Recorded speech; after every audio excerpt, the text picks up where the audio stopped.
All right, you guys, we've got a fantastic category today with the Rocket and Raygun Awards. We are taking a look at the best fighting games of the decade, and we are going to pick one winner. Now, before we get into our nominees and the choice that we're going to make here for EP, we wanted to send the word out into the community and hear from folks about their favorite fighting games of the last decade. Okay, it is time to talk about the best fighting game of the decade.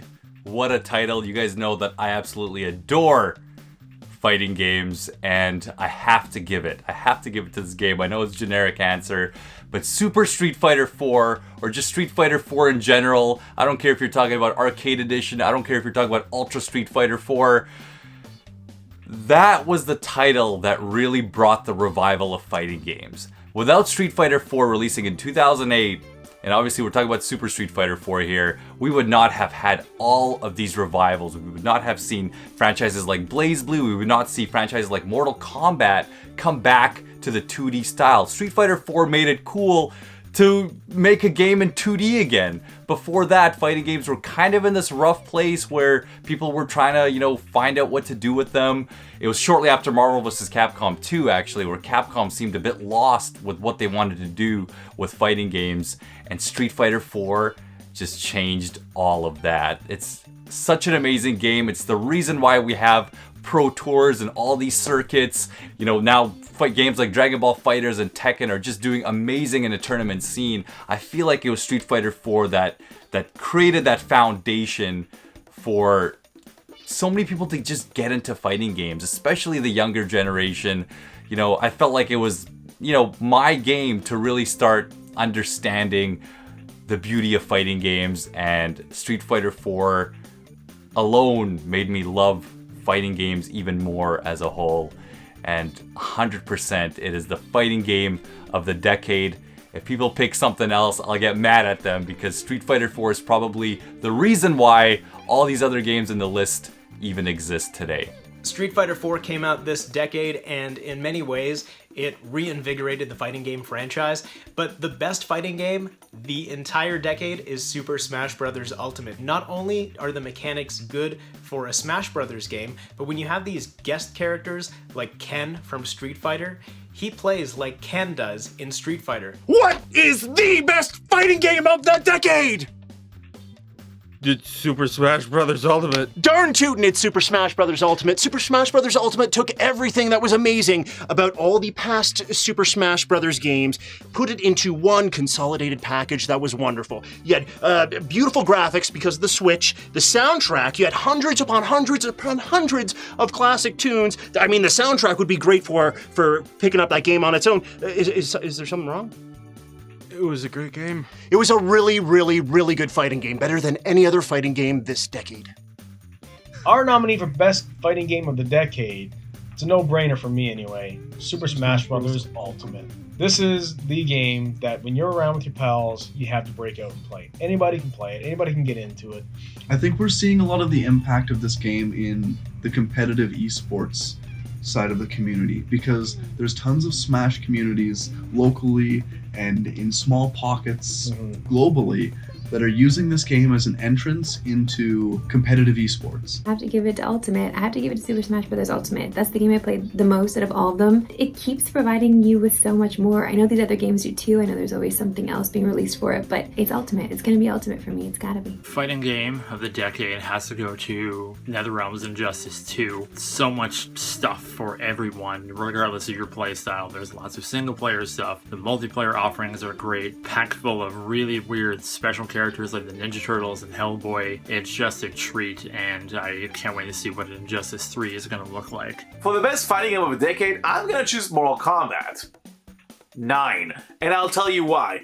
Because this rejuvenated the franchise. Before 9, Mortal Kombat was pretty much considered as dead, as a fatality was performed on it. But thanks to the reimagining of the story of the first 3 games, and just going back to the classic 2D plane, has been one of the best decisions that NetherRealm had. I think this comes down to NetherRealm versus Nintendo.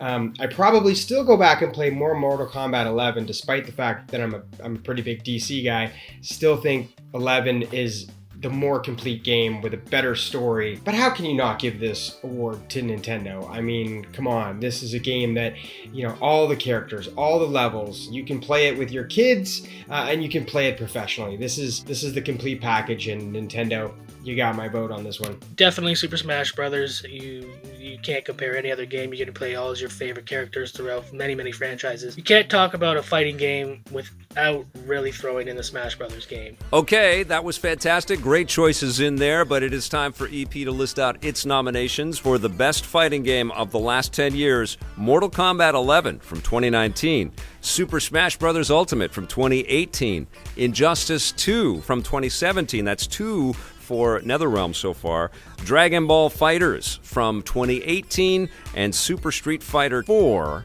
from Capcom in 2010. Mortal Kombat 11 came out this year, and it was a love letter to longtime Mortal Kombat fans. Had all kinds of great retro-themed elements in there, a crazy, wacky story that brought different versions of the characters fighting against each other, lots of over-the-top and super violent finishing moves and fatalities, beautiful graphics, state-of-the-art visuals, and, you know, a lot of learnings from Injustice 2, which came out a couple of years ago, which really refined, I think, NetherRealm's ability to tell stories in fighting games, but also have story moments and these little beautiful cinematics that take place when the action has just been ratcheted up to another level. Both of these titles completely take your breath away by the amount of production expertise that is on display. They are both wonderful titles. We're also going to throw in Dragon Ball FighterZ as one of the best games of the last 10 years. This was the most enjoyable Dragon Ball experience I've ever had because the mechanics were perfect and the visuals are absolutely incredible and all the fighting moves were fantastic.